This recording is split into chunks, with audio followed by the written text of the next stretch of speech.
Shri Advaita Gadadhar Srivasadi Gaura Bhakta Vrinda Hare Krishna Krishna Krishna Hare Hare Hare Rama Rama Rama Hare Hare. Hare Krishna. So 1 minute. Yeah. So last time we could not revise uh, this patience and Dhairyat and this Tat Karma Pravartanat. So we'll revise that and go ahead. So there are some examples which Prabhupada gives for patience. So if you can answer quickly in the chat, we can discuss fast and go ahead to the next topic. What are some examples which Prabhupada gives?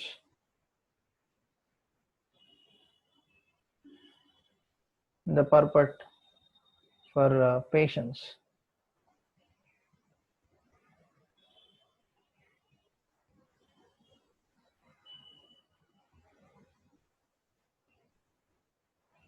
Anyone? Okay. So one example is Prabhupada tells about, yeah, a newly married girl who wants child. Yeah, that is one example. There is one more example also. Prabhupada tells about himself, how he executed the instructions of his spiritual master with patience. In the sense, initially there was no, in the sense, as a grahastha he was not able to execute, but he had to wait for some number of years until which he got the opportunity to execute. Yeah, so that is another example which he gives. Yeah, but it's always Giriraj Maharaj example I gave. I'm talking about examples which Prabhupada told in the purport. Anyway, so yeah, for the second question, that is the example. One should execute the instructions of spiritual master with his patience. And the example is Giriraj Maharaj, which I gave that time. Yeah. So we should have patience in dealing with, which we discussed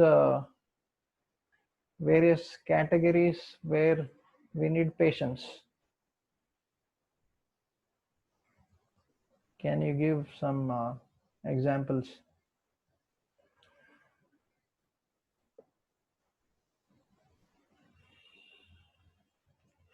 In which all categories we need patience? Means dealing with various types of people, or we discussed in that class. So one thing is dealing with our own anardhas, dealing with other devotees, especially those who join the movement early, dealing with outsiders, parents, lot of things we discussed. Yeah, even in preaching, correct. Okay, why are devotees impatient? We discussed various reasons why sometimes devotees become impatient.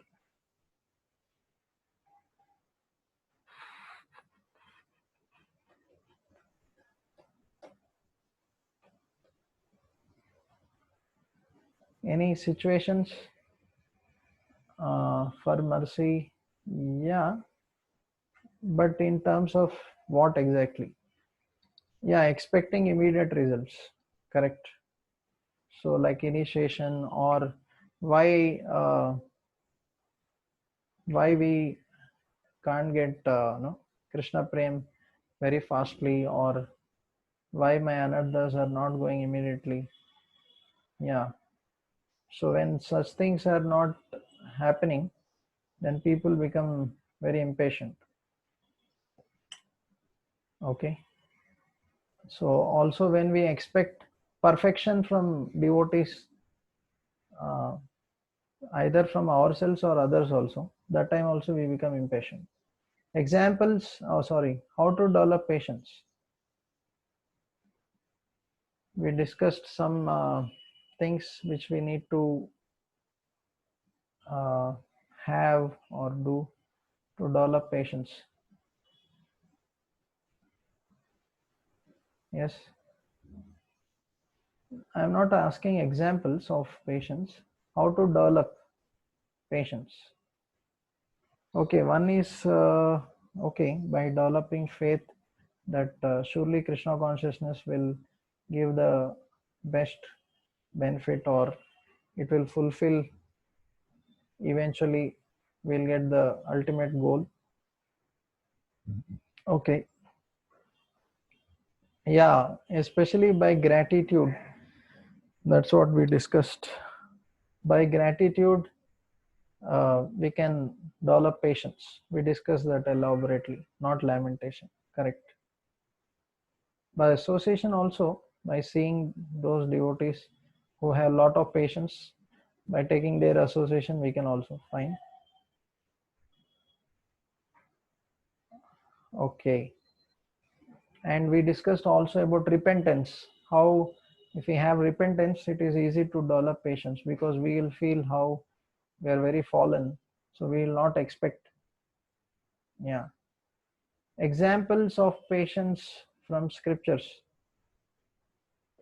Uh, some of the characters who exhibited patience.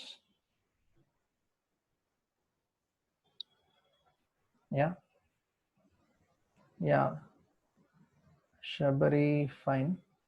Mukunda, okay. Kunti Maharani. How Kunti Maharani? Haridas Thakur, okay. Kunti Maharani, in what sense? Little explanation is required. Haridas Thakur, okay. Jatayu, I don't know about Jatayu and Kunti Maharani. Some explanation is required. Ambarish Maharaj, in what exactly? Patience. You can give little explanation of those characters, because other devotees may not understand, especially where they exhibited that patience. Okay. Bharat Maharaj. Uh, okay. Yeah. Because he had to again take birth 3 times. Yeah. Okay. What is Tat Tat Karma Pravartanat?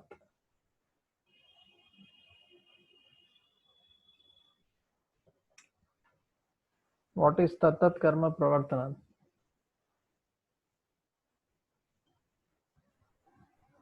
What is the definition of this?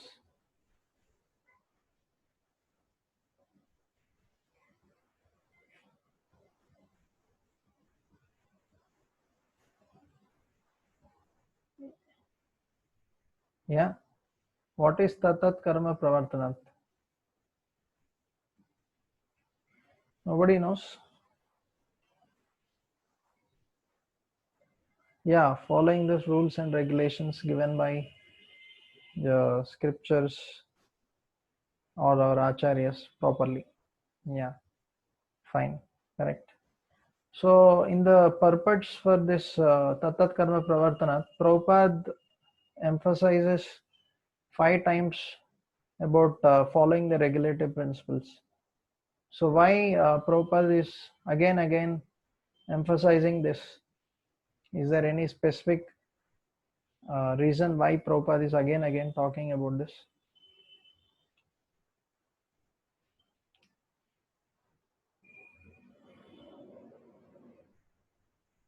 Uh, so why Prabhupada is telling is because if something is very, very, very important, it has to be repeated or emphasized again. So we discussed how I gave example of teacher, how a teacher also repeats something again to emphasize the importance. Hmm. Why we need to follow and not neglect the regulative principles?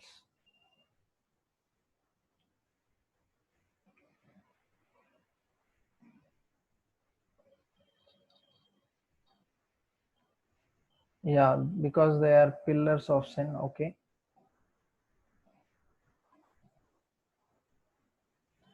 Yeah, they will help us to follow Krishna consciousness 24 hours. The positive, there are regulative principles means there are both positive and negative. The 64 principles are positive and the four, no, they are negative. Okay. What are the subtle regulative principles? In the sense, for the four regulative principles of no meat eating, no intoxication, we also discussed what are the subtle regulative principles. By means by doing what we are subtly breaking those four regulative principles. Yeah, for truthfulness telling lies, correct. Or puja labh pratishta, yeah, that is for no illicit sex. uh, Anything else? Only two. What is for no meat eating? Yeah, being merciless, harsh, correct. No intoxication. What is a subtle form of that pride, correct. No meat eating, no intoxication, no gambling.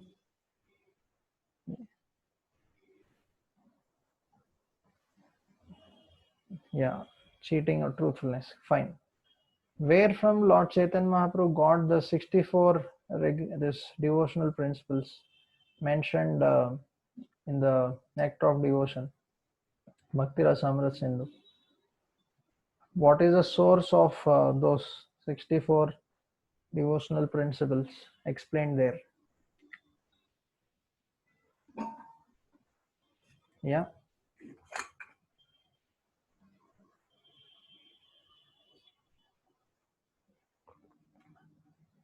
anybody remembers?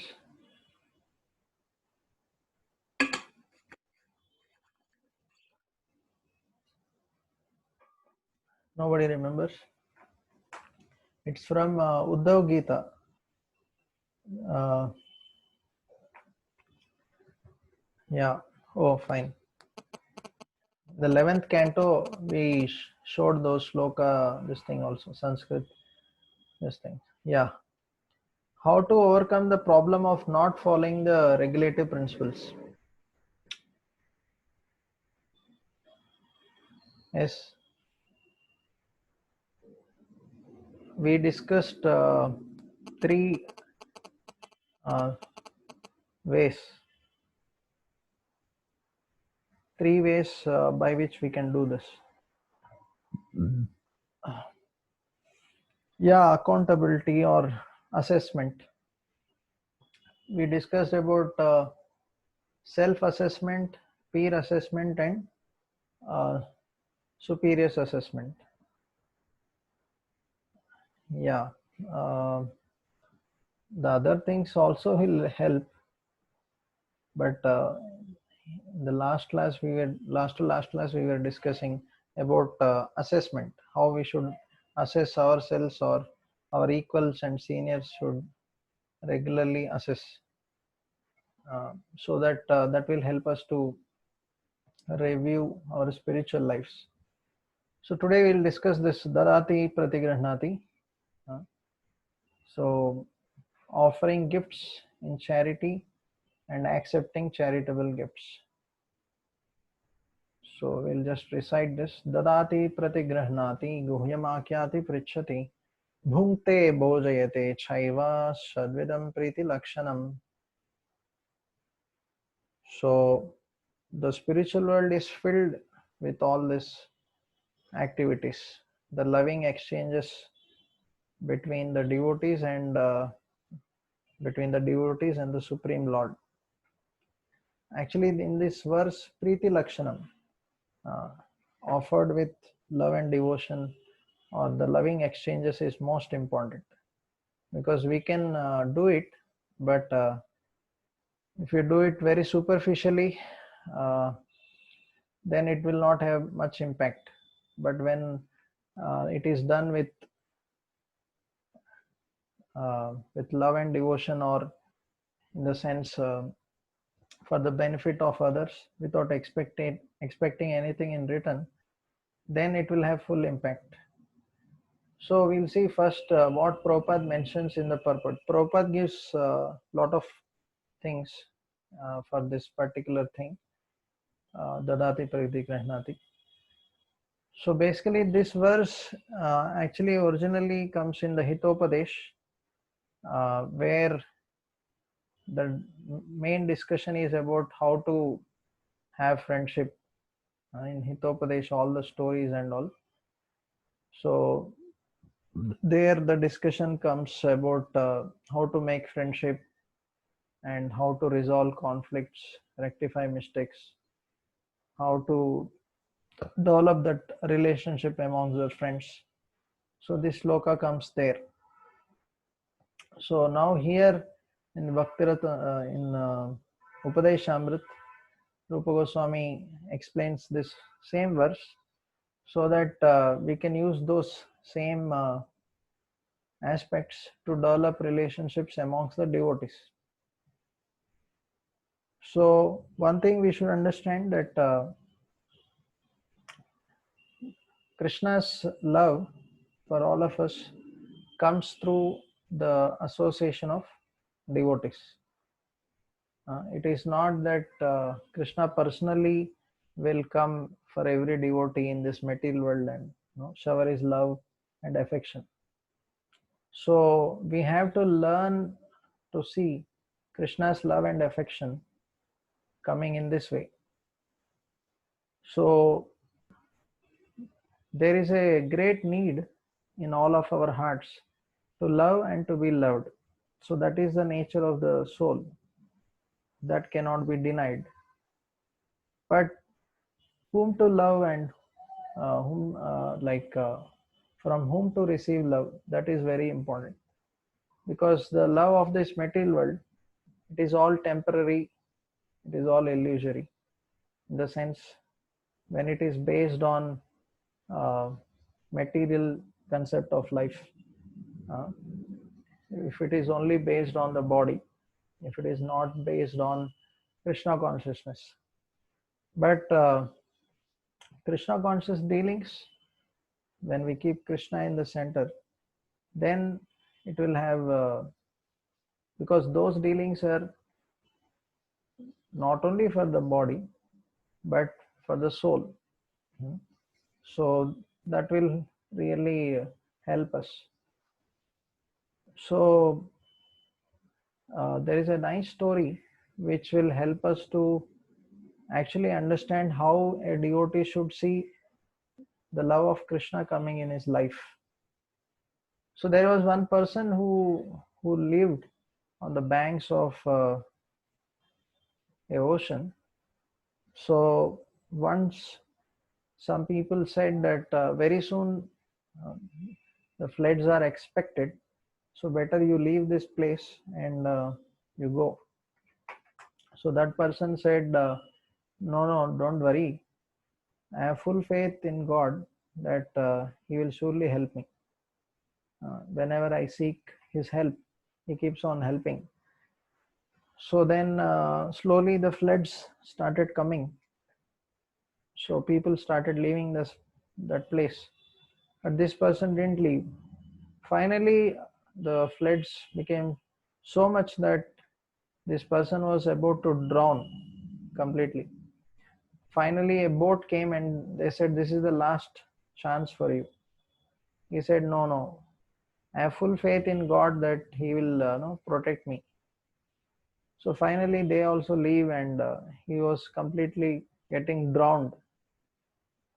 So that time he starts calling out God, that, oh God, please help me. I'm in trouble.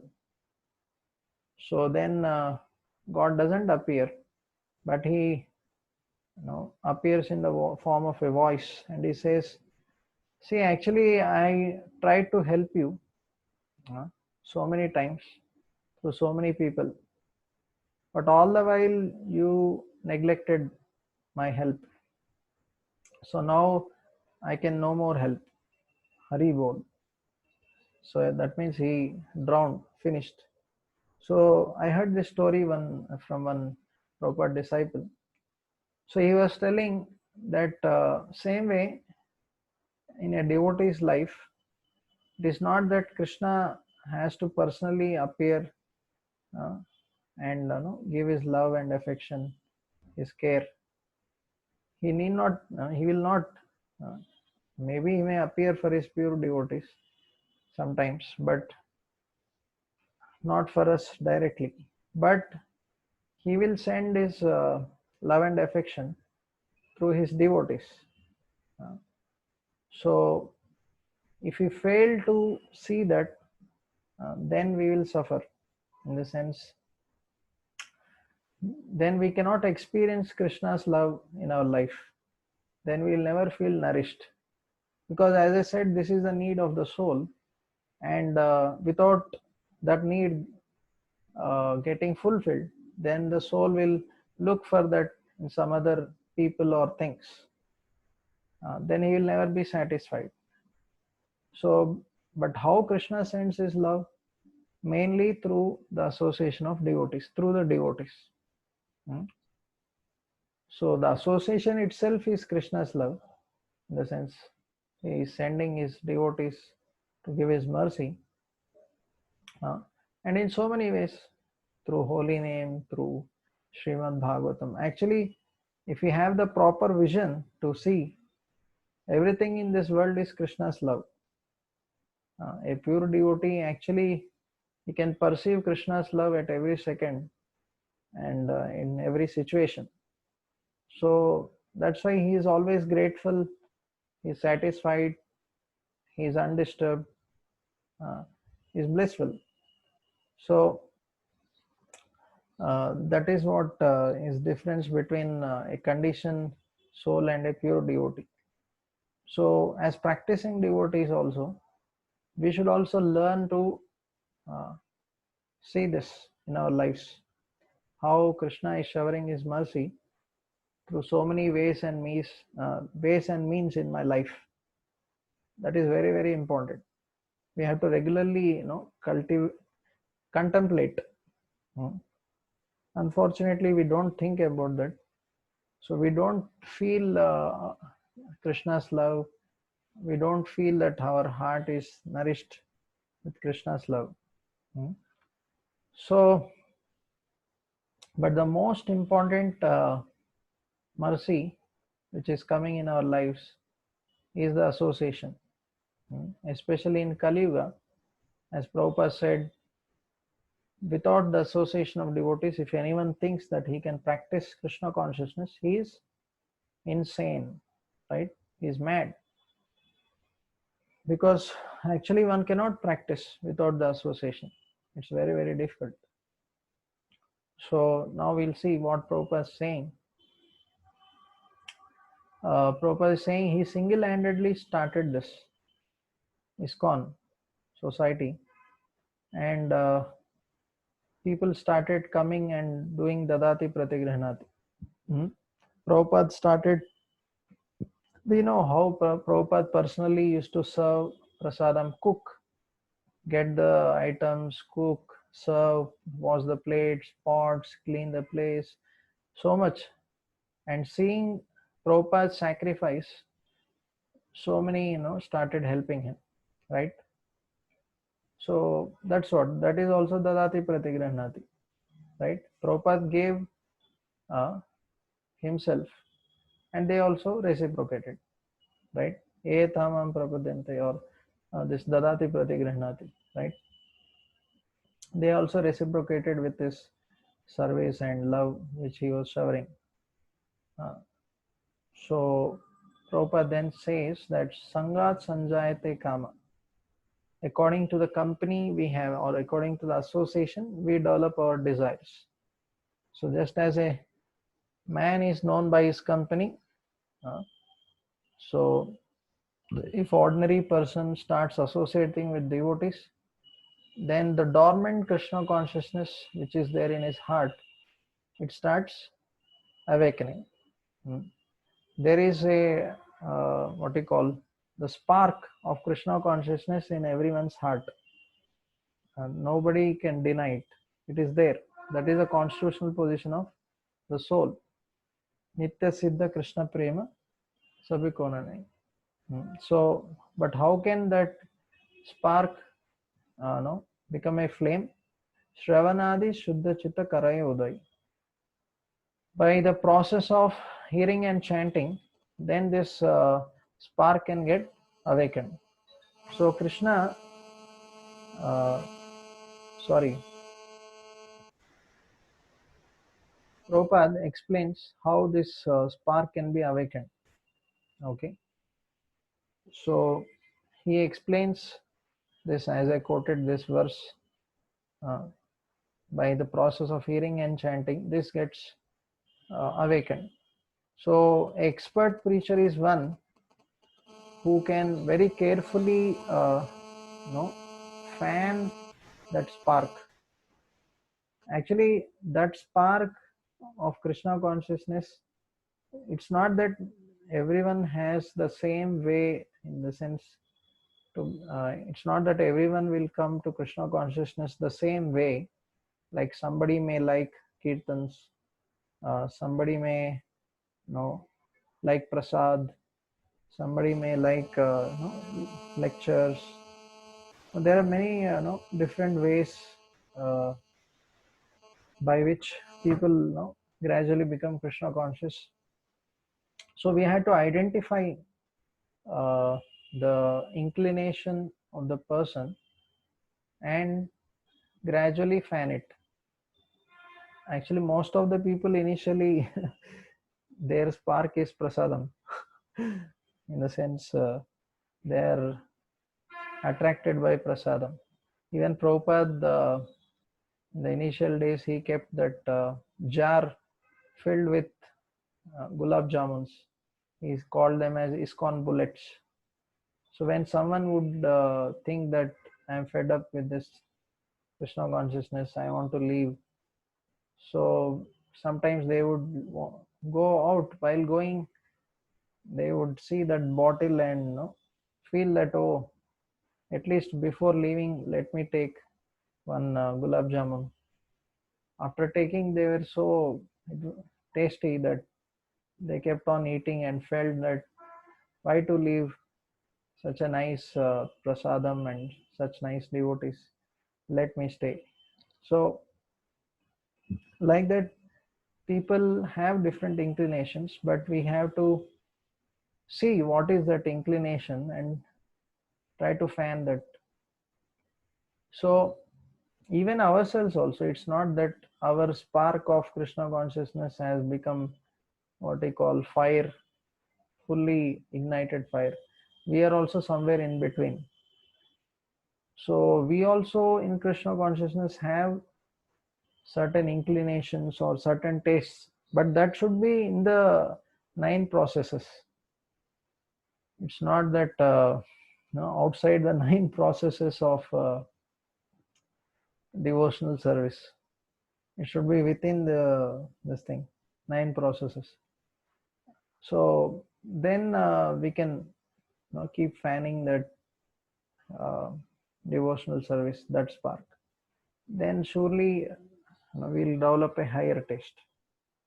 So then Prabhupada quotes how by Shravanam and Kirtanam the heart gets purified. So he quotes this first verse of Sikshastakam, Cheto Darpana Marjana, all this. So we'll not discuss all that.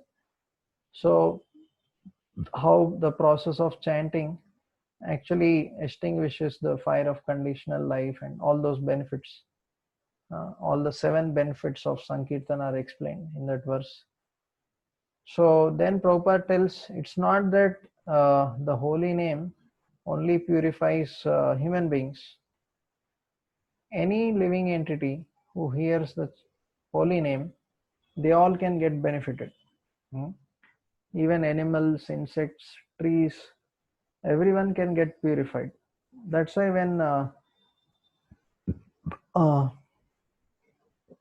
Chaitanya Mahaprabhu asked Haridas Thakur that how can we, purify uh, this lower species, then Haridas Thakur said by the process of this, holy name or chanting Hare Krishna, even the trees and all the lower species, they all can get purified. Hmm? So Chaitanya Mahaprabhu himself, we can see how when he passed through the Jharkhand forest, he gave Krishna Prema to all the wild animals and even tigers, deers, everyone became Krishna conscious. So Prabhupada says that one of the principles for Dadati Pratigrihanati is sharing holy name or distributing the holy name. So when we give holy name to others, that is also Dadati. Hmm. And when we take or receive that gift from others, that is Pratigrihanati. So actually, the holy name should be very liberally distributed. Prabhupada, in the beginning, if you see, this movement actually expanded because of Harinam Sankirtan, one of the main ways. Uh, Prabhupada himself actually started Harinam in the Tompkins Square Park, and so many people gathered, and he invited them for the Bhagavad Gita classes. And later on, also, when devotees joined the movement, every day, sometimes they used to go for Harinam for 8 hours also, every day. So much stamina. And they used to dance. And so Radheshyam Prabhu was telling that sometimes means they would do Harinam for 1.5 hour and then stop for a break for 15-20 minutes. And in that break, they would read Krishna book. They were fully Krishna conscious. And even while traveling, coming back to temple, they used to chant or read Krishna book. So that is how the movement actually expanded. So many times, even when devotees travel, uh, either in train or other places, it is a good way where we can share the benefit of holy name, to others. Because if people at least hear, even if they are unfavorable, still they get benefit. Hmm? Because holy name is not different from Krishna. This is the best gift we can give to others, giving Krishna. And Chaitanya Mahaprabhu also, we see how his whole movement is based on Sankirtan.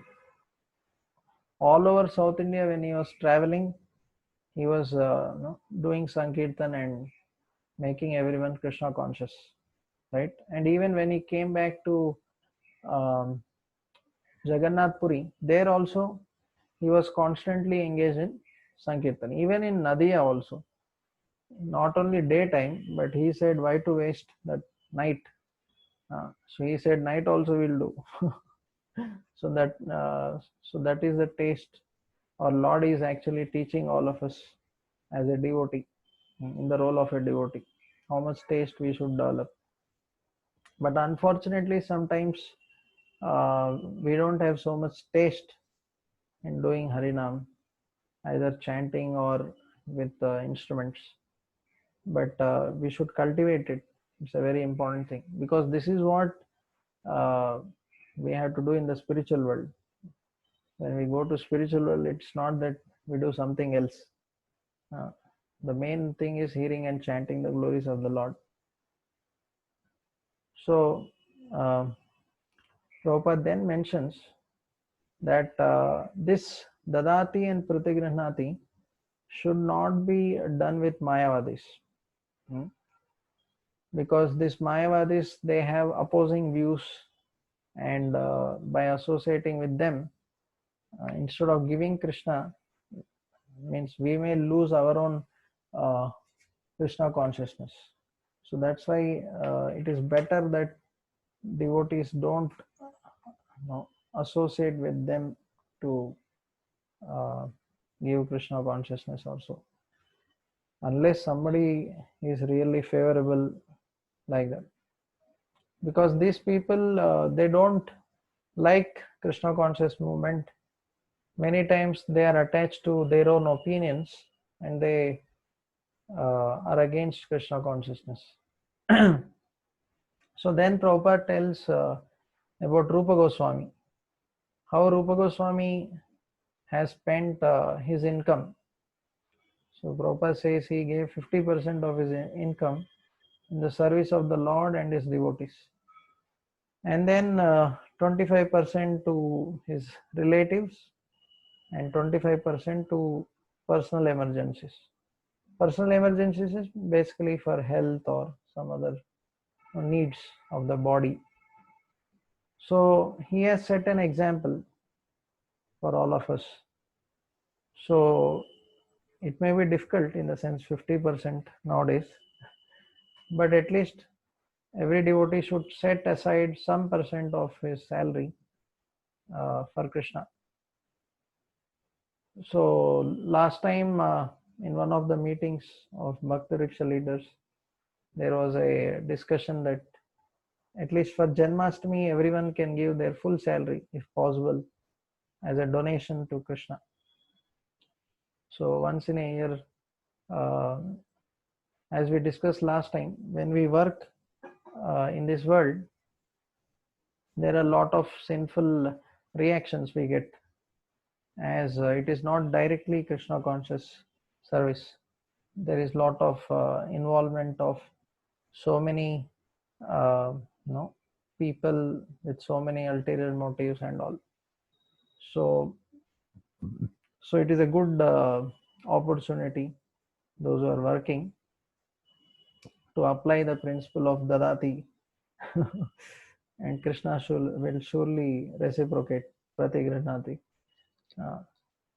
And not only on Janmashtami, but even in general also, it is a good, what I call, habit, if we can give certain percentage of our salary in Krishna service. So in this first 4 verses of Nectar of Instruction, they teach how or what should be the attitude and behavior of a devotee in terms of devotional service, and also in terms of dealing with devotees. So in the first 3 verses, mainly we discussed about certain, means how we should control certain urges, and also what should we not do. Both things were discussed, what to do and what not to do. But then how to associate with devotees is discussed in this particular sloka, the 4th sloka. So if we can follow the first 3 verses, Vacho Vegam and all those, then actually we can take full advantage of the association. In the sense, suppose somebody is not able to control their mind and senses. So even when he comes to the association, he will not be able to take advantage of that association. Suppose you sit in a class and your mind and senses are somewhere else, then no use, right? In the sense, some use is there, but will not be able to take full advantage, will not get full mercy. So if you want to do good bhajana, as the different stages of bhakti, Shraddha, Sadhu Sangha, Bhajana Kriya, So before bhajana kriya comes sadhu sang, right?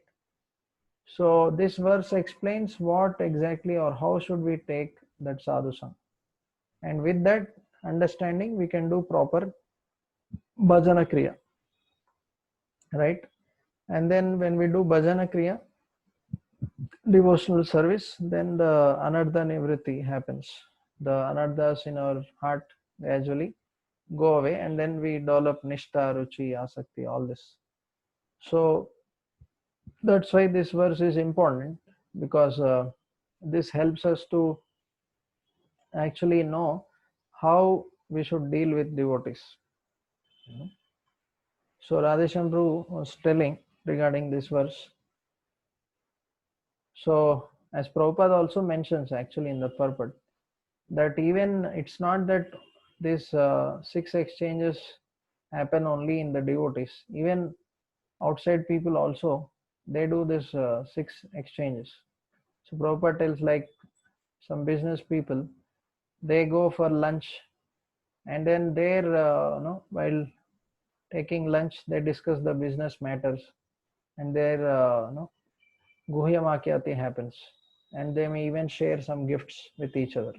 So all the 6 things can happen like that.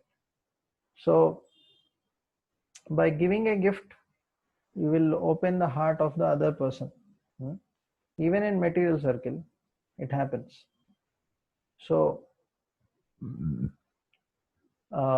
like Prabhupada, once he invited Tamal Krishna Maharaj for lunch, and he was hesitating. Prabhupada said, "No, no, you also sit with me." So they were served prasad, both honored together. And then at the end, Prabhupada said, "Okay, now can you distribute this 80,000 BTGs in your traveling Sankirtan party?"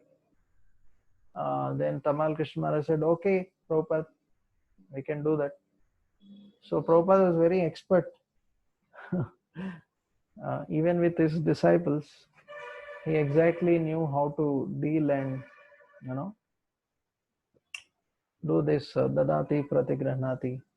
But that is in a transcendental way. It's not that he's cheating or doing something with some ulterior motives. Ultimately, it is Krishna consciousness. So when you honestly glorify someone, one's heart becomes softened and the person's heart is opened up. So then they are ready to receive. So, so this is, we can see, uh, actually there are various ways by which one's heart gets opened.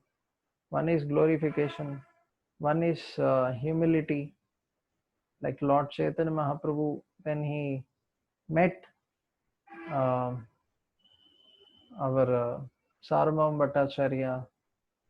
So we can see for 7 days continuously that Sarvabhauma Bhattacharya was speaking and Chaitanya Mahaprabhu was hearing. Although this is all, that is all Mayavad.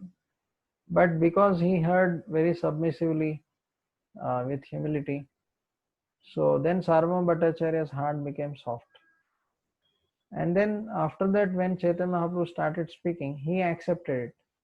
Whatever he spoke went straight into the heart because his heart got opened. Same way Prakashananda Saraswati also, same principle. So this is a very important principle, because sometimes when in our dealings, if we are harsh and if we don't deal properly, some people's heart may get closed, and then whatever we tell or whatever we try to do, they may not be, ready to accept it. So as devotees, we have to be a little careful, especially in dealing with new people. It is also applicable to devotees also, but especially new people. So then Radheshamru was telling that the satisfaction of the customer is the main motive in outside world generally. So the shopkeepers, they keep that in mind. Uh, so that's why they make all their products, or even companies. So they are very much thinking about the pleasure of the customers, right? So that is in material sense, in the sense for their fulfilling their own material motives. But that same thing can be applied without having material motives, to share Krishna consciousness. So while giving gifts, one can think of others' pleasure, or what will really benefit others. Hmm? In the sense, if someone is going to get really benefited by what we are giving, then we can give. Otherwise, there's no use. So when we develop such relationships based on dadati pratigrihnati, then people will become attached to the devotees, and then they will start coming to the satsang. So generally, initially people come for darshan and take some little prasad and go away. But then when people start developing deeper relationships with devotees, when they get that loving exchanges, then they start coming more regularly. Hmm. So that's why it's important that devotees actually give their time, energy. It's not that dadati pradigati grihnati means we have to purchase some some big gifts and give. Okay, that also can be done, but the main thing nowadays is time and energy, right? Actually, in this world, sometimes people don't get enough time or care, even from their own relatives or friends. So sometimes, to receive that affection, people have dogs because they feel that dogs are better. At least dogs obey me, or they are constantly in my company, right? So beginning with that, but when we say giving time and energy, that doesn't mean we just discuss something material. So we give time and energy to share Krishna consciousness, and also we can help them to come out of whatever some problems they may have.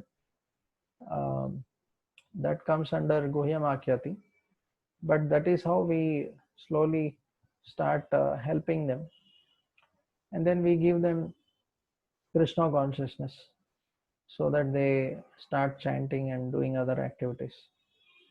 So the most important element Vaishnav was telling in all these dealings is to put one's heart.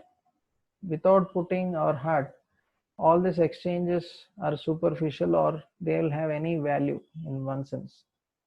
Uh, so so he gave some examples. So when once Jananivas Prabhu was visiting one of the places, so the devotee who hosted that play, that program, he knew that Jananivas Prabhu likes Sitafal, so he very carefully, arranged Sitafal. He removed all the seeds and very nicely arranged. So when Prabhuji came and he was served, he was so happy uh, receiving that. So that means understanding the needs or the mind of the other person and serving him accordingly. So another example he gave, that once a person visited a hotel. This is material example. So he asked for carrot juice, and later, after many months, when he again visited, the waiter, he remembered this thing, what he likes, and he brought. So the man was very happy. Hmm. So basically, in these exchanges, attentiveness is very important. So attention to small details. So when we give attention to small details, then it can become it makes a big difference to that person. So to give attention to details means We have to put our heart. We have to think. Sometimes if we just do it ritualistically without thinking or putting our heart, then yeah, then also in the sense, yeah, some service may happen, but people may not feel really touched by that service. So when we serve Krishna or devotees with love and devotion without ulterior motives, then that will really affect the hearts of devotees or Lord. That's why Krishna himself says, no, Patram Pushpam Phalam Toyam Yo me bhakta prayachati tadaham bhakti upahritam ashnami prayatnam. So he is telling again, you should offer with love and devotion. That is the most important element in whatever you are offering. If that is not there, then Krishna is not pleased. We can see how uh, when Krishna was invited for a lunch by Duryodhan, Krishna did not go there, although the lunch was very elaborate with so many items and all. But still, Krishna did not visit Duryodhan, but he went to straight to Vidura's house. So that time Vidura was not there, but Vidurani, she was shocked to see Krishna. Shocked in the sense she was happy, but surprised that Krishna came there, and she was in anxiety what to serve. Nothing was there because without prior notice he came, and then she got somehow some bananas, but then she offered peels. Hmm? But Krishna accepted it. He didn't say that, why are you giving me peels? Because Krishna is tasting the devotion, the love and devotion of Vidurani. So that doesn't mean that we also have to apply peels and all, but the point is Krishna is teaching us through Vidurani to all of us that Krishna is hankering for the love of his devotees.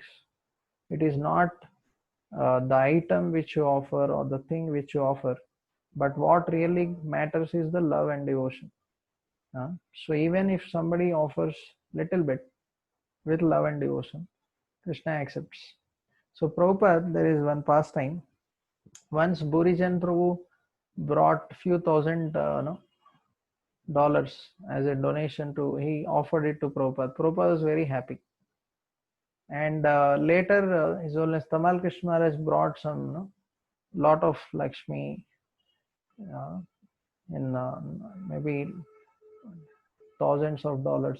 I don't remember exact amount, but it was very big amount. But Prabhupada was not happy, although he gave lot of Lakshmi. So he said, oh, this much only. So the secretary was surprised. Arey, Burijan Prabhu gave only few thousand, and this Maharaj, Tamal Krishna Maharaj gave so much, but still Prabhupada is not happy. So he asked Prabhupada, why you are not happy? He said, actually one should give according to one's capacity. So this Tamal Krishna Maharaj has so much capacity, but he gave only so little. But Burijan Prabhu, according to his capacity, he gave. So just like that story of that, what Lord Ram and that, what he call that, uh, I forgot. I forgot what we call that. Yeah, so basically Lord sees the uh, endeavors or how much we are offering. In a sense, Lord doesn't see, yeah, squirrel, correct. Thank you. So Lord sees the, what we call our endeavors or how much we are not hiding. So it is said that Lord doesn't see what you gave, but Lord sees what you hid, what you are hiding. So in the sense, it's not only money or Lakshmi, but it also applies to our time, energy, whatever talents we have. Krishna, yeah, appreciates whatever you are giving, but he also watches. Oh, this person has so much, but he is not giving. Or this person has so much time, but he is not giving. Or this person has so much skill, but he is not engaging in my service, right? So Krishna, he wants full surrender.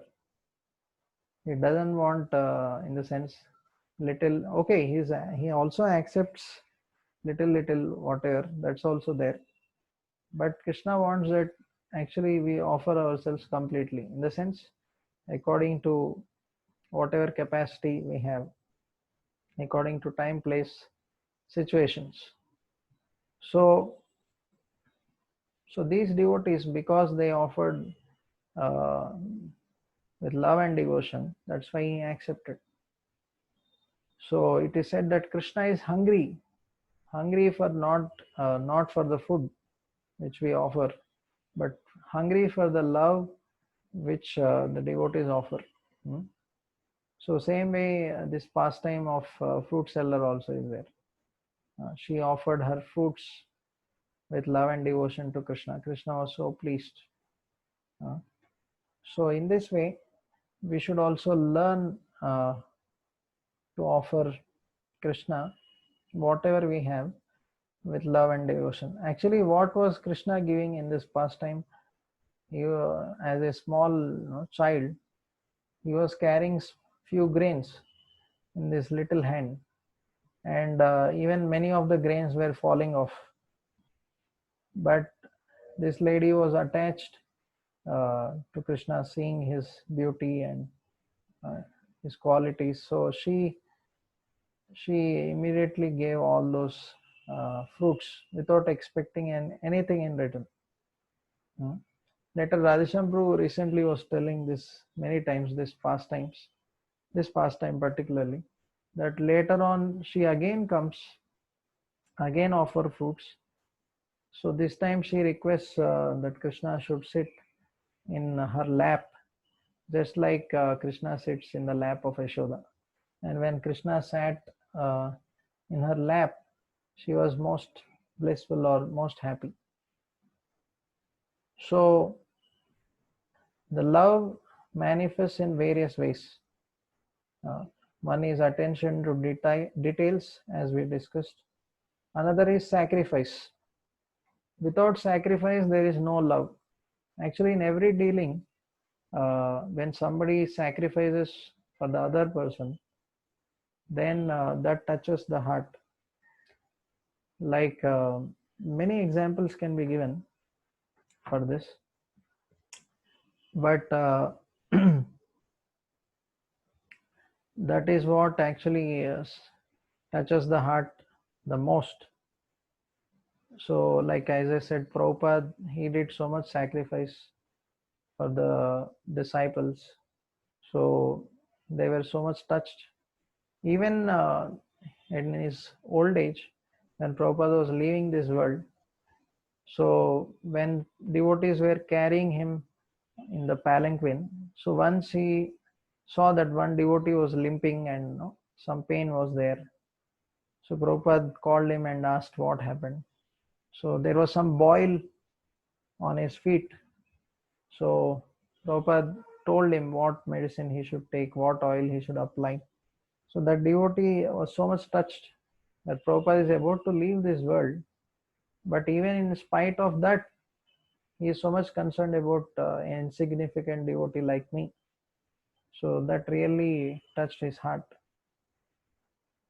So also extending ourselves for the other person, or showing our eagerness to serve and please the other person. These are very vital things we should remember. So there are some very nice pastimes. Like there is a famous story of silver spoon, which His Holiness Vishnujan Swami Maharaj, he got it, that belonged to Prabhupada. He was very attached to it. But then he gave it as a gift to His Holiness Indradumna Swami Maharaj. There is another pastime of His Holiness Bhakti Charu Maharaj and Indradumna Swami Maharaj. So once uh,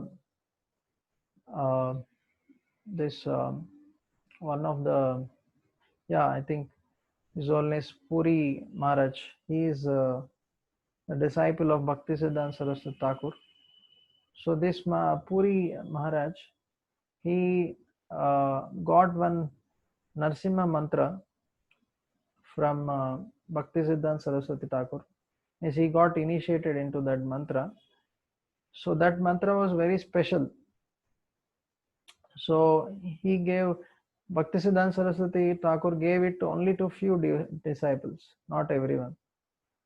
So this Puri Maharaj, he wanted to give that diksha, that mantra diksha, to someone in ISKCON, because he was very happy seeing how the ISKCON movement is preaching and all. So when His Holiness Bhaktichar Maharaj heard this, he once met Indradumna Maharaj in Mayapur in the 80s, and he told, why don't you take that initiation? So then Indradumna Maharaj said, but you are actually more qualified than me. You are a sannyasi and you are much more exalted than me. You are more qualified to receive. So why don't you take? But Bhaktichar Maharaj, he literally pushed and he said, no, I'm not qualified. Only you are qualified. Please take. And finally, he agreed, Indradumna Maharaj, to accept that. So, but he said whether the GBC will allow, uh, whether they will allow or not, in the sense whether they will allow me to take that diksha. So then Bhaktichar Maharaj said, no, I will only talk to GBC and convince them. So in the meeting, he only convinced all the GBCs, and then he said, now you can take. So when he took that initiation from Puri Maharaj, so Maharaj told him that actually this mantra is very special. By chanting this mantra, one can overcome death. So Maharaj was shocked to hear that, in the sense shocked and stunned. So he said that in his life, many times there were very dangerous situations. Indradumna Maharaj, while preaching, he was facing many dangerous situations. So, but all the while he was protected because of chanting this Narsimha mantra. And also, he said he got cancer 2 or 3 times in his life, very deadly cancer. But because of chanting this Narsimha mantra, he got protected. Because, as Maharaj said, Puri Maharaj, that it can protect one from death, very deadly situations. So then Indradumna Maharaj was saying that, see how selfless is Bhaktichar Maharaj, that he could have kept that mantra for himself, and no, he could have no, he could have been protected. Now when he left his body, when he disappeared, he could have, if he got that diksha, he could have chanted that mantra and come out of this situation which he had. So he was literally in tears that how Bhaktichar Maharaj is the emblem of sacrifice and friendship. So this is what we can learn from the lives of great souls like Prabhupada disciples, how much they are willing to sacrifice for each other. But unfortunately, sometimes instead of sacrificing, we become envious of each other. We compete, we fight for some facilities or some people. So actually, if we are like that, then even people who come newly to Krishna consciousness, they will lose faith. they will think that, oh, even the devotees are also, are envious, or they also fight like outsiders. So what is the difference? So we have to create a culture where people are inspired to come to the association and take the association, not that by our behavior or by our bad qualities people leave the association. So these great souls have actually set an example. What should be the ideal behavior amongst the devotees? How one should actually sacrifice for each other, because ultimately that sacrifice is what touches the hearts of devotees. So even to keep someone in Krishna consciousness, sometimes that sacrifices of some devotees really helps. People will remember for lifelong.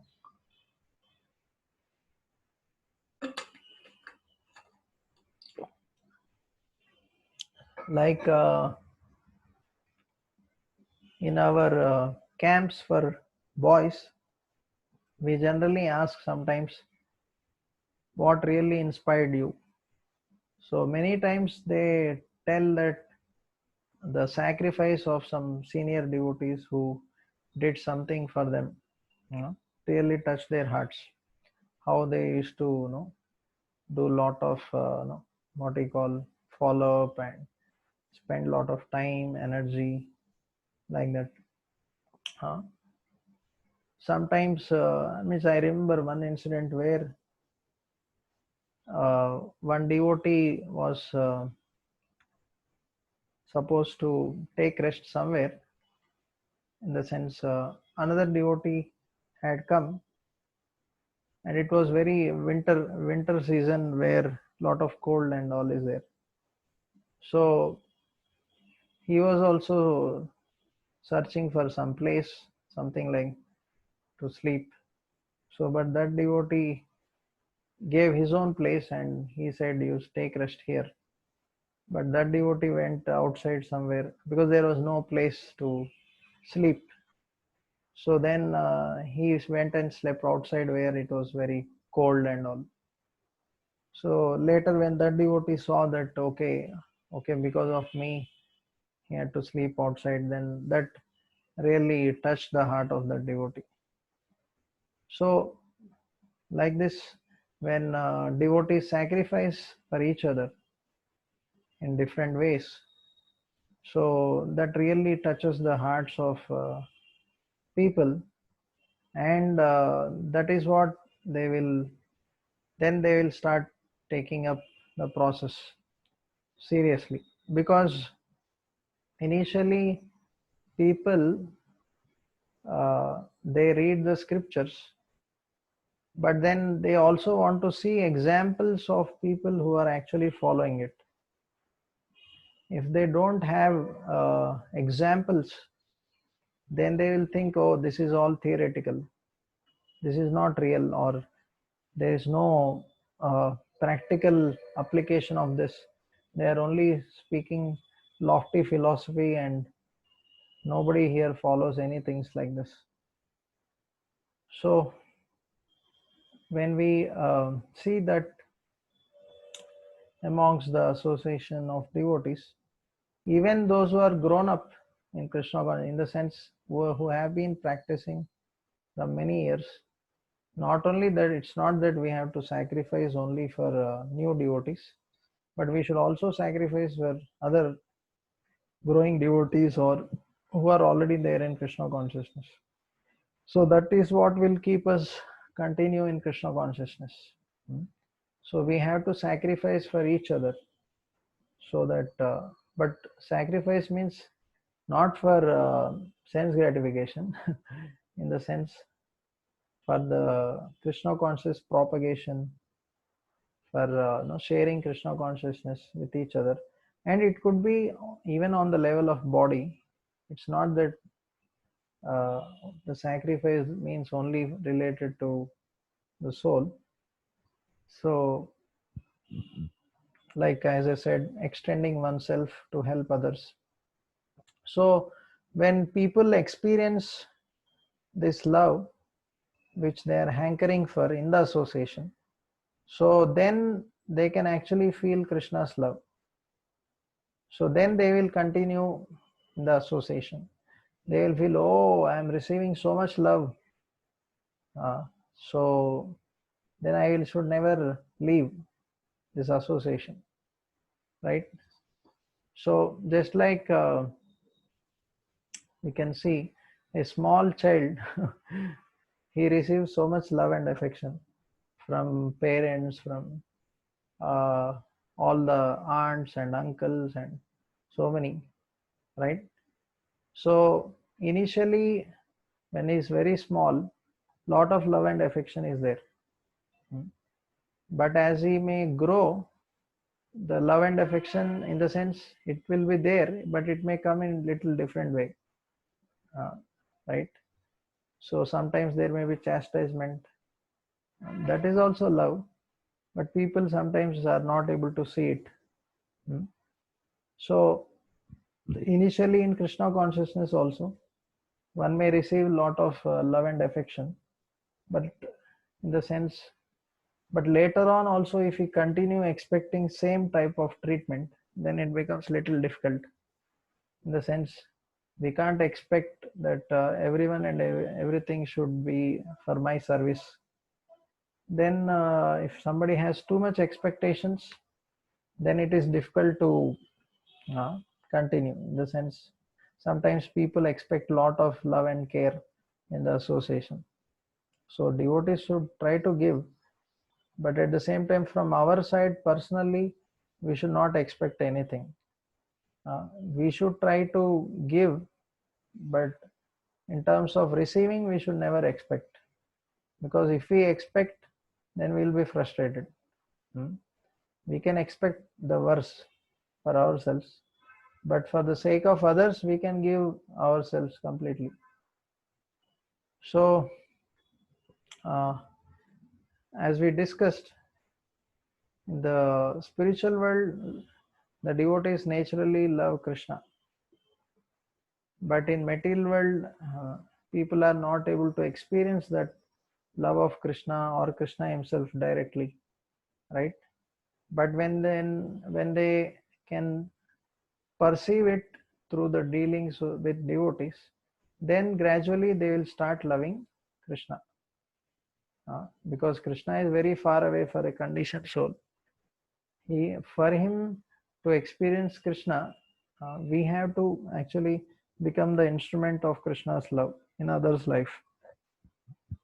So then people slowly they start becoming attached to association and gradually become attached to Krishna.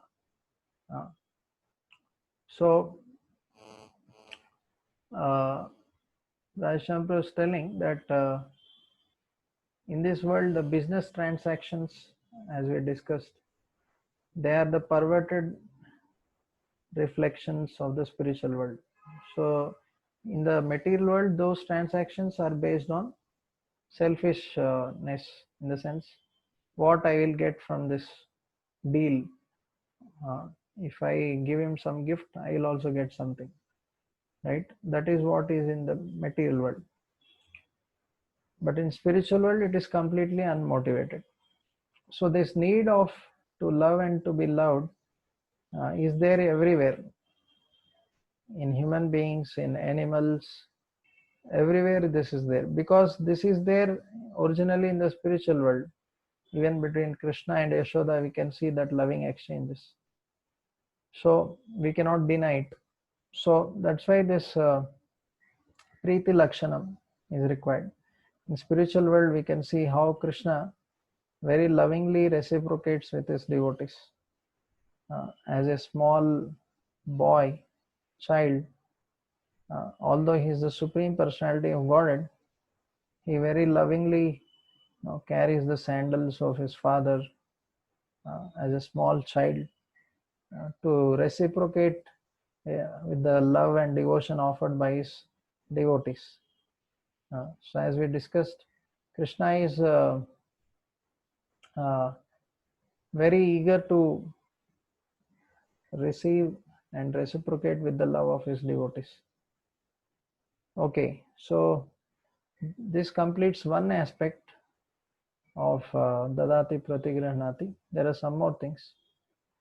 But before that, I thought we'll just revise a little bit about the last class where we discussed Asat Sangha and Satovritti.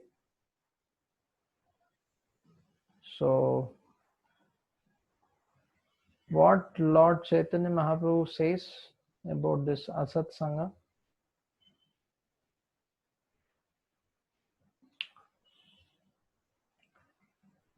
There is that famous sloka.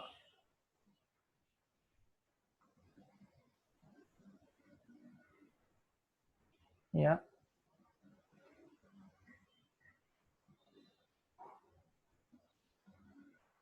Nobody knows that that small shloka. Asat Sangha Tyaga Vaishnava Achar. Right? The behavior of a devotee is that he gives up the association of the bad association. So how Lord Chaitanya Mahaprabhu exhibited this Asat Sangha? Means giving up the bad association.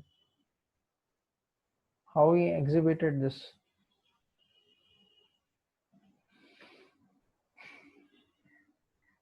Any, yeah, keeping away from, correct. Our King Prataparudra, he was not willing to meet only. Yeah. And any other? Also, he was very, this thing, dealing with women. Also, he was very reserved. In that, we discussed some pastimes. Yeah. Then what are the various types of Asat Sangha?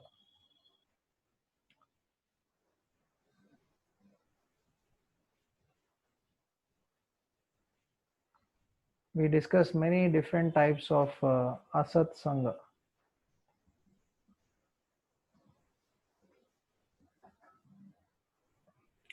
Okay. Stri Sangi. Okay. That is one. What else?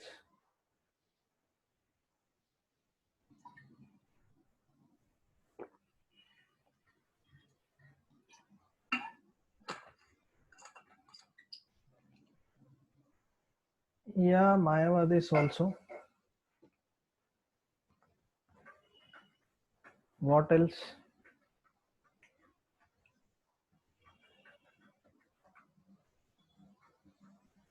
We discussed about pious materialists as Chetan Mahaprabhu talked about the parents of this Raghunath Das Goswami, right? And we also discussed about social media, right? How it is very dangerous. Okay. Also, we discussed about the bad scripts which we carry in our mind from this life and from the previous lives. So all these are various types of Asat Sangha, our own mind also. How to come out of bad scripts which are there in our mind?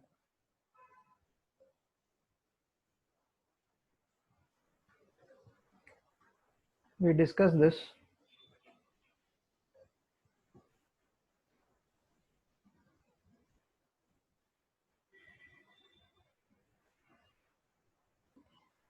How to come out of the bad scripts.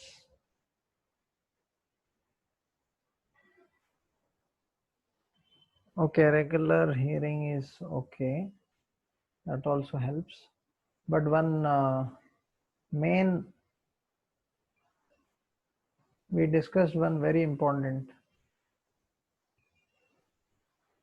By Guhyam Akyati, with a senior devotee, by revealing our heart. We discussed that if you share half of the problem, means when you share any problem, half of the problem is solved. And when you follow it, remaining half is gone. Okay. How social media is dangerous? We discussed elaborately.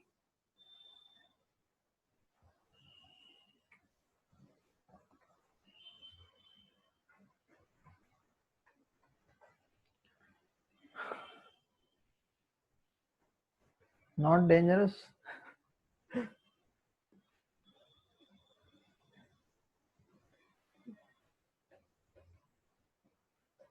So every step falling. Mahashano. Okay.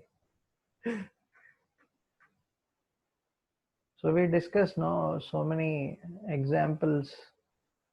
Yeah, the word internet itself has a net which can trap us, and how it can take away a lot of time, energy, and lot of distraction, and how we should be very careful, cautious, not to get distracted, mm, and how we should not become attached to the mobile or social media. Yeah, and we should only use it in Krishna service. Fine. How seniors can set wrong example?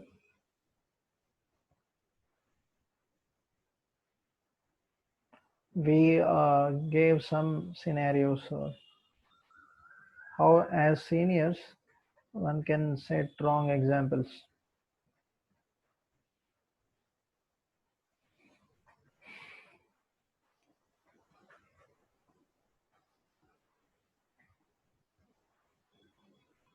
Yes.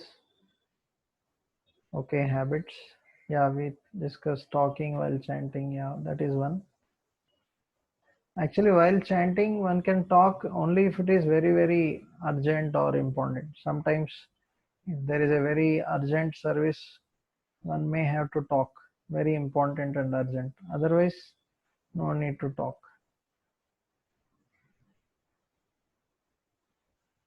Yeah, that we discussed. Yeah, chanting and using mobile. Okay.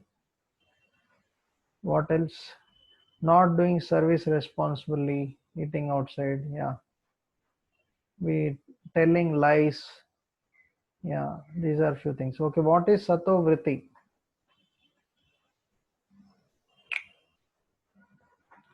What is sato vritti?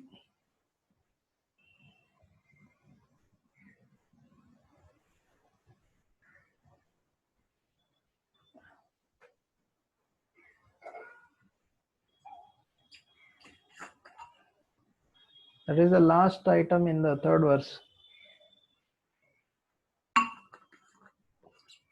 Nobody knows. Yeah, following in the footsteps of previous acharyas. Correct. So, what is vritti? We discussed what is vritti, and then we discussed sato vritti.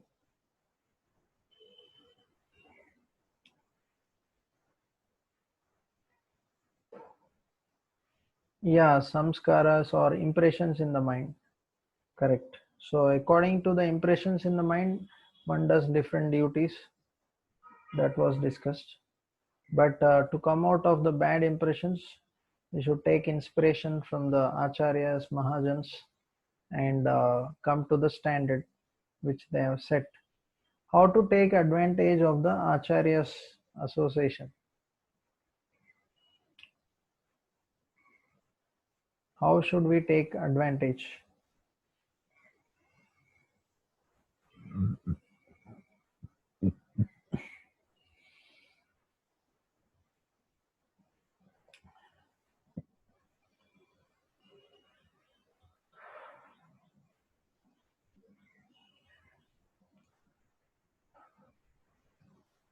We should not take advantage or what? Yeah, we can pray to them by following their instructions. Okay. What else?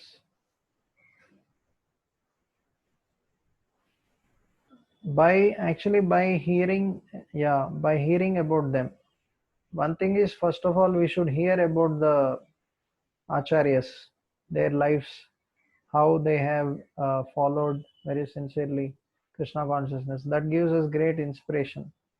And with that inspiration, we try to execute their instructions and Krishna consciousness.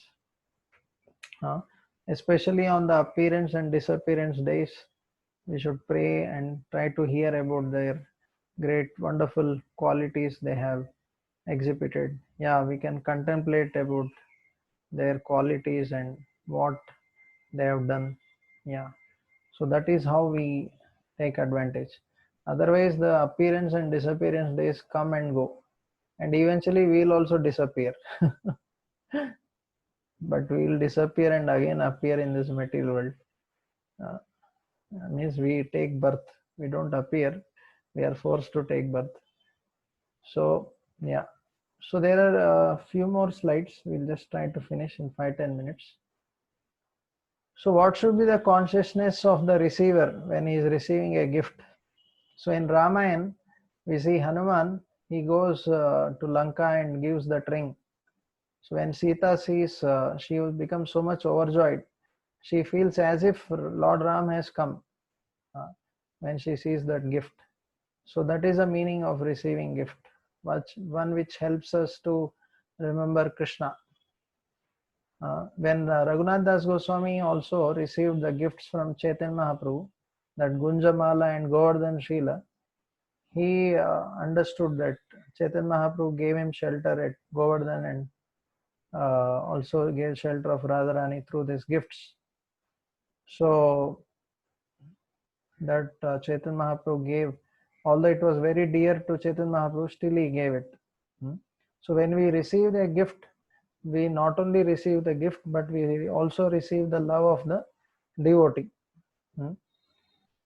So Sita, when she received that gift, she was so overwhelmed with gratitude for Hanuman.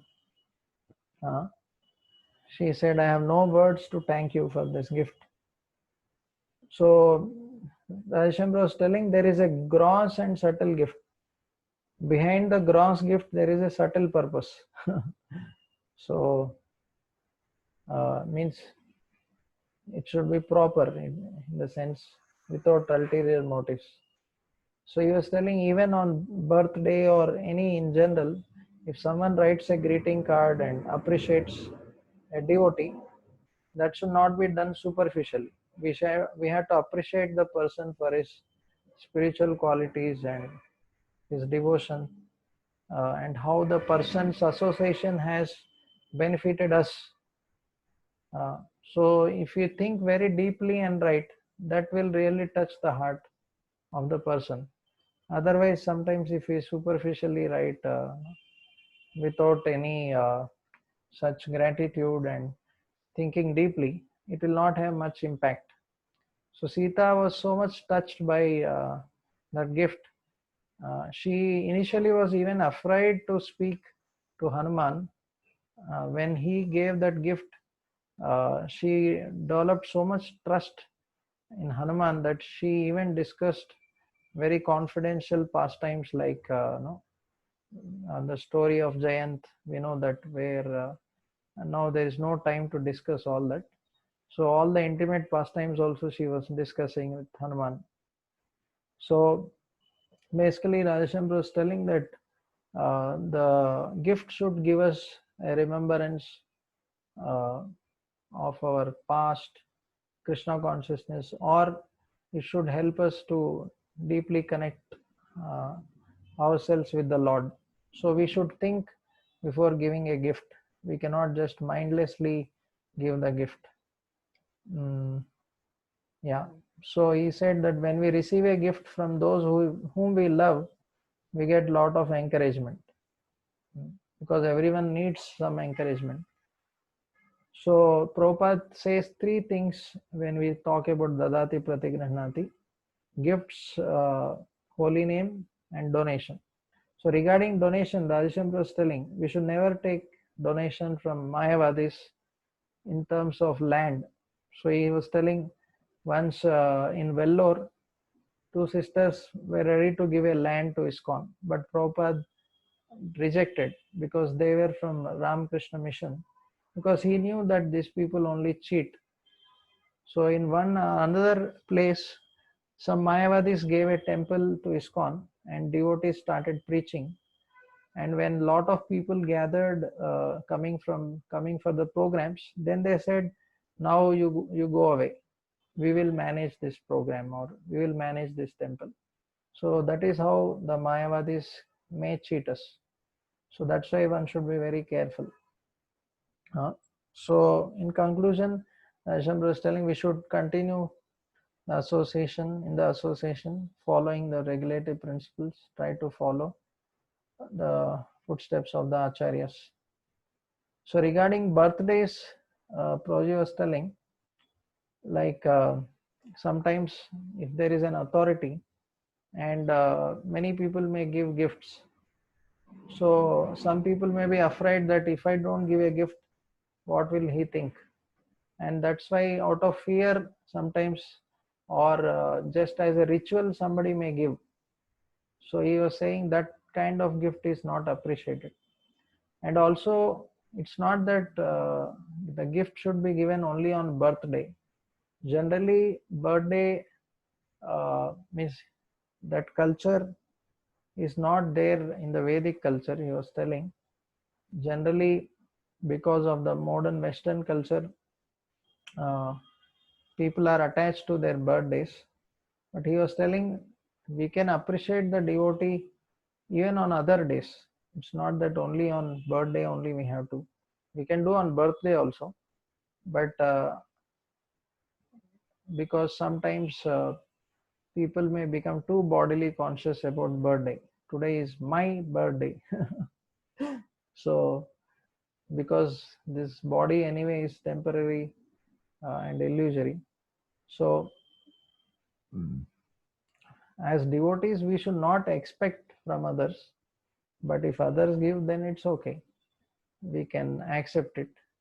But personally, if people start expecting on birthday that people should give gifts, shower a lot of affection, then that is not good. And also, if that is making us too bodily conscious, that is also bad. So Prabhupada once was saying that when people see my specs or cane, immediately they remember Prabhupada. So the gift also can be given in such a way that immediately people can remember Lord. So just like Chaitanya Mahaprabhu, he gave his Angavastra, the cloth, to King Prataparudra, and also he embraced his son. So King Prataparudra worshipped that cloth uh, by keeping it in the altar. He felt as if Chaitanya Mahaprabhu came in the form of that cloth. And when he embraced his son, he felt as if he embraced him. Also, Bharat, also we see in Ramayana how he worshipped the Padukas of Ram. Uh, he he considered them as non-different from Lord Ram. Hmm? So, what should not be done, or what should be done? The purpose should be to awaken the devotion of a person. If that is forgotten, there is little or no meaning. So sometimes a person gives a gift according to what he has received, or in anticipation of what he will give later. So these are wrong motives in giving or receiving gifts, because this is ulterior motive. Like in marriage, people based on sometimes how much money or how much what type of gift they gave the relatives, they also give accordingly. So that is all on material platform. But in spiritual circle, it should not be like that. Then it will become only materialistic.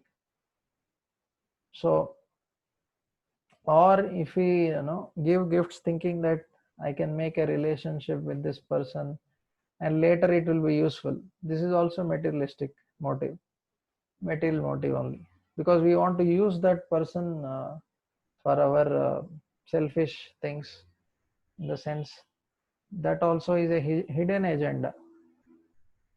So when we want to give a gift, it should be completely without any ulterior motive. because generally this is what we see in the material world. They try to give gifts so that later on the person will help. Also, he was telling on one's birthdays, nobody should be forced to write. In the sense, sometimes, as I said, if some authority or some Bhakti Vriksha leader or whatever, sometimes the subordinates may feel forced. Oh, everybody is writing or everybody is giving a gift. So if I don't do, then it will not be good. So basically, the gift should be without any ulterior motives. We see in the pastime of Sudama and Krishna. Actually, although his wife told him to go to Krishna so that they can get some wealth, actually Sudama went not with that motive, but he went just to see Krishna. He felt, oh, this is a nice opportunity so that I can see Krishna after a long time. And with love and devotion, he carried that chipped rice, and Krishna was so pleased. Actually, he didn't expect anything. So the challenges in this loving relationships or in these exchanges, so is that it should be unconditional, unmotivated, uninterrupted, and maintaining eagerness in the heart to serve that person and paying attention to details.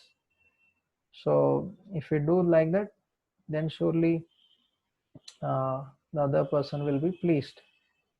So in spiritual world, Krishna is ready to reciprocate eternally with each and every person. But before going to spiritual world, we have to develop that nature in this world. So this, all the six things, Dadati Pratigranati, actually it is helping us to train ourselves in this material world. As Prabhupada said, ISKCON is a training ground for the spiritual world. In the sense, here if we practice the 9 processes of Krishna consciousness or devotional service, and if we perfect ourselves, then Krishna transports us to the spiritual world. So first of all, we have to do it here. So also regarding Dadati, there is this giving one's income or holy name. We already discussed. One example I forgot was His Holiness Gopal Krishna Maharaj. Actually, when he used to work initially, when he joined ISKCON, he used to give all his salary to Prabhupada, everything, 100%. And then Prabhupada used to give some of that, because he was a family man that time. So he was so dedicated. So also Dadati Pratigrihnati means also giving Krishna. It doesn't mean that we should only give gifts. If we share whatever knowledge, whatever realizations, whatever understanding we have, that also is Dadati Pratigranati. Because every time we meet devotees, it's not that we have to carry some prasad or carry some gifts from gift stall. Okay, sometimes we can give, but the best gift which we can give to anyone, anytime, is Krishna, right? So because that helps the other person to become Krishna conscious. So we can always try to share Krishna consciousness amongst each other whenever devotees meet, and that is how we remain Krishna conscious, and also others also remain Krishna conscious. That's what we see between Krishna and Arjun, right? They are doing Guhya Makhyati and all this. So fine, this is the last slide. The whole purpose of Dadati Pratignaati is to remind each other about Krishna and to establish that loving dealings amongst each other. And it should not only happen between the new people, but it should also happen between the devotees who grow. because once Radheshyam was telling one one African devotee, when he saw that nobody was caring for him, he was telling that it is better that I always remain a new devotee. In the sense, I always appear as if I am very new, because when I am new, so many people share so much love and affection with me, but later nobody cares for me. So he was telling it should not become like that. In the sense, nobody cares for a devotee later on. So that care and affection may not be so much like the initial days, because initially when someone comes, people give a lot of prasad and lot of things, but later on, yeah, everyone may not give so much time energy, but from our side we can try to give. So fine, I think we'll end here. So the main essential principle is that all these exchanges should be based on, uh, should not have any ulterior motives, but it should be to give Krishna to each other. So we'll end here. If anybody has any questions, they can ask. Otherwise, we'll end this class.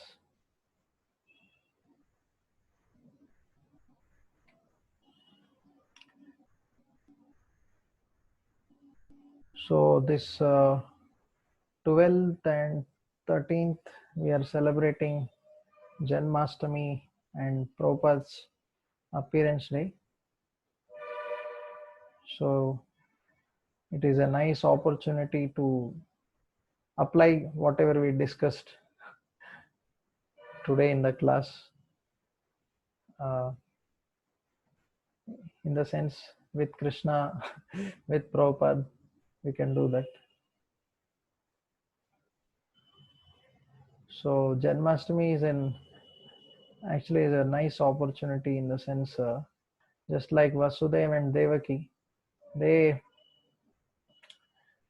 actually, because they had such a pure heart, and because they uh, were willing to sacrifice everything, so Krishna appeared.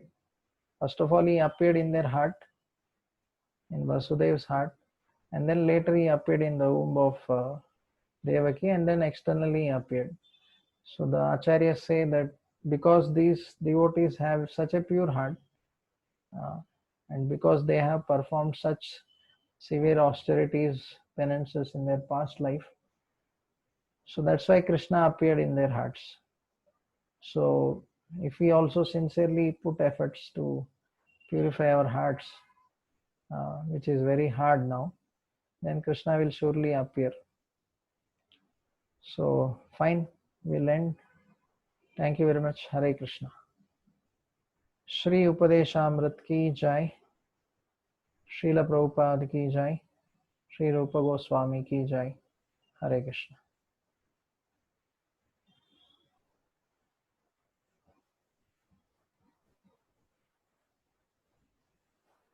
Thank you. Hare Krishna.